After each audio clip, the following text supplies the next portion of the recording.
It was meant to be just another breezy afternoon, tucked away in the private gardens of Windsor Castle. No suits, no speeches, simply a quiet retreat for the royals and their children. But by the time the sun sank below the hedges, everything had shifted. Laughter turned to whispers, smiles faded, and somewhere between the cucumber sandwiches and croquet sets, a royal line had been drawn that may never be erased. At the center of it all was Princess Charlotte. 9 years old, head held high, all ready, carrying the kind of poise most adults spend a lifetime cultivating. She had that Diana look in her eyes, sharp and kind all at once, as if she'd seen a little too much for her age, yet knew precisely how to remain composed.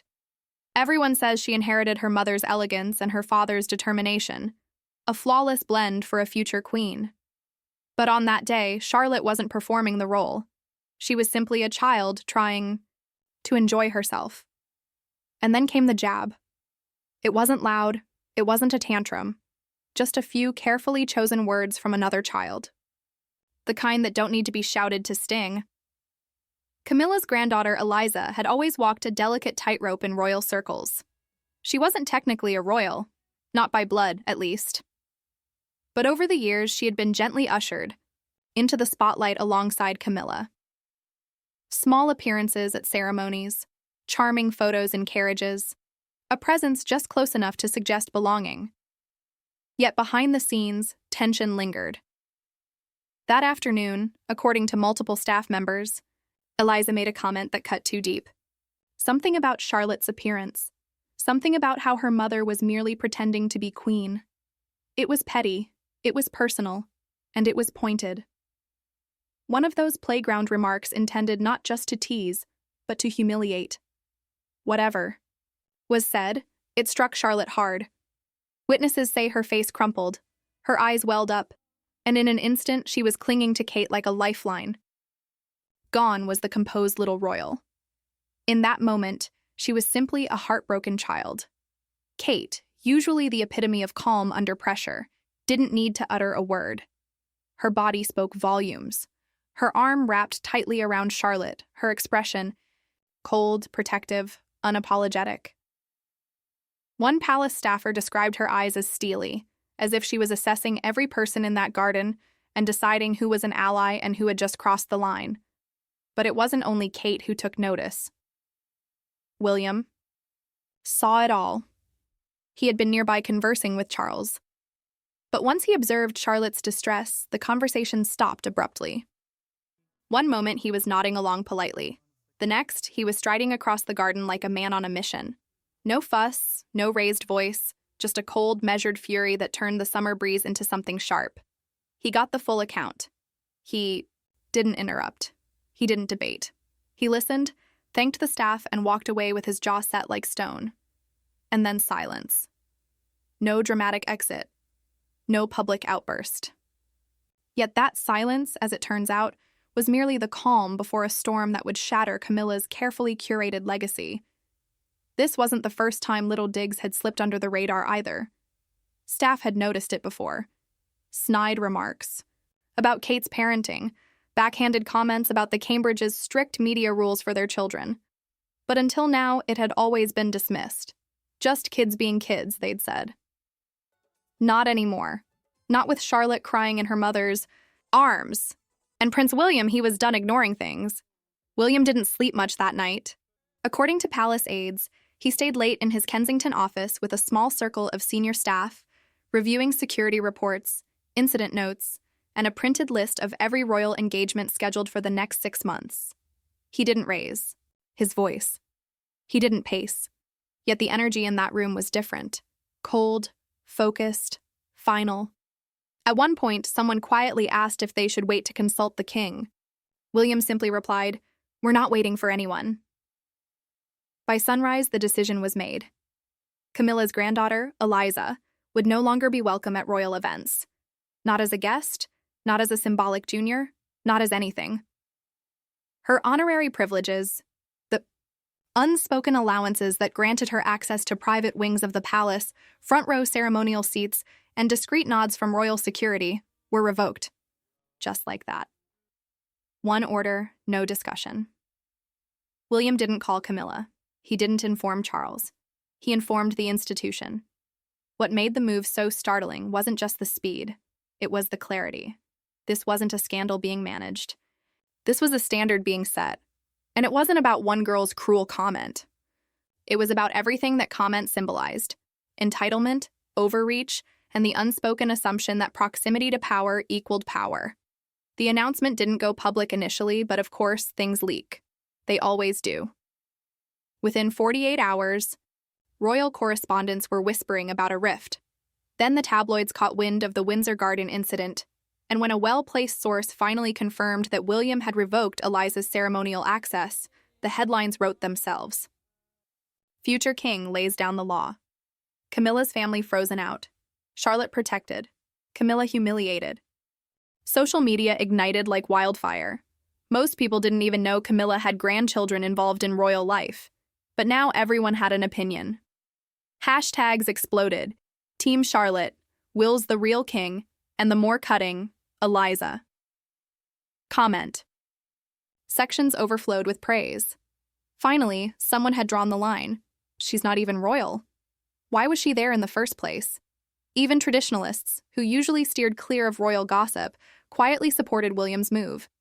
Because this wasn't about gossip, it was about boundaries. Camilla, meanwhile, was reportedly furious. According to one Clarence House insider, she stormed through her residence demanding answers from aides, advisors, anyone who would listen. She called it an assault on her family, a betrayal. She insisted Charles make a statement reversing the decision, but Charles, diplomatic as ever, refused. "It's been handled," he allegedly said, his eyes fixed on the morning papers. The refusal struck Camilla like a slap, all those years clawing, back her image, surviving the headlines, rebuilding public trust, undone by a single act from her stepson. And to her, it wasn't just about Eliza. It was about legacy, about the harsh reminder that no matter how far she had come, her family still stood outside the bloodline. Behind the scenes, she turned her fury toward Kate, whispering to close friends that Kate had mastered the situation perfectly. The grieving mother, the sympathetic figure, the silent storm. She's manipulating everyone. Camilla was overheard saying, "Smiles in public, knives in private." But that theory didn't hold weight with most of the staff because Kate wasn't saying anything. She hadn't gone to the press. She hadn't created a scene. She simply returned to work, visiting a children's hospice the next day, smiling, softly placing a hand on Charlotte's back as photographers captured the moment. No words, just presence. And that, more than anything, made the whole kingdom take notice. Camilla's silence didn't last long. Behind palace doors, she pushed hard to restore what she believed had been taken from her family. She lobbied for meetings, attempted to sway senior courtiers, and even made a veiled appeal to Charles during a private dinner, hoping he would intervene. But the response was always the same: measured, distant, and ultimately hollow. Her influence, once subtle but undeniable, had evaporated in a matter of days. She floated the idea of stepping back from public duties, citing stress and health concerns. Her team drafted statements and tested the waters with media contacts. But the reception was cold. The press, once willing to carefully reshape her image, had turned its attention elsewhere. Nobody was interested in a queen consort brooding over lost status, not when there was a princess whose tear-streaked face had already captured the internet's attention. Eliza, meanwhile, vanished from the spotlight entirely. No more ceremonial cameos, no carefully staged photo opportunities. It was as if she had been quietly erased from the royal narrative. For a family so deeply concerned with image and perception, that was perhaps the most piercing blow. And while William never mentioned her name publicly again, insiders say he made it very clear to royal staff that the message wasn't just about her. It was about setting the precedent for the future. The British public had made up its mind anyway. Polls showed an overwhelming wave of support for William's decision, with many calling it long overdue. In coffee shops, on radio talk shows, and across social media, people praised him not as a prince, but as a father. One tweet summed it up perfectly. He stood up for his daughter like any dad would. That's real royalty. What surprised everyone was how swiftly the entire monarchy seemed to pivot. Behind the scenes, staff who had long aligned themselves with Camilla's household began requesting transfers to Kensington. Journalists who once covered her with cautious sympathy redirected their columns to highlight Kate's grace, Charlotte's resilience, and William's newfound authority. Kate didn't speak publicly about the incident. She didn't need to. Every appearance conveyed the story, holding Charlotte's hand during a children's hospital visit, sharing a quiet laugh with George at a school event. And when asked by a reporter how the family was doing, she simply smiled and said, "We're doing just fine, thank you." That single line trended for hours. What had begun as a petty exchange between children had unraveled decades of quiet tension. Camilla's long journey from mistress to wife to queen consort had relied on public tolerance and a carefully curated image. But it turned out that image was fragile. Eliza's fall from grace became the moment people stopped pretending Camilla's family belonged in the inner circle. Charles remained silent throughout, refusing to address the issue publicly or privately. Some saw it as a king showing wisdom, staying out of internal disputes. Others saw it as cowardice, a man choosing to protect his crown rather than his wife's pride. Either way, the message was clear. William's word carried more weight. The House of Windsor had drawn a line in the sand. Idols were no longer guaranteed by marriage. Access had to be earned, respect had to be mutual, and privilege without principle would no longer be tolerated. Charlotte returned to her quiet routine, shielded from the noise, but changed forever in the public's eyes. No longer just the cheeky princess in photographs. She had become the face of a shift in the monarchy's core values. Innocence met with injustice, then fiercely protected.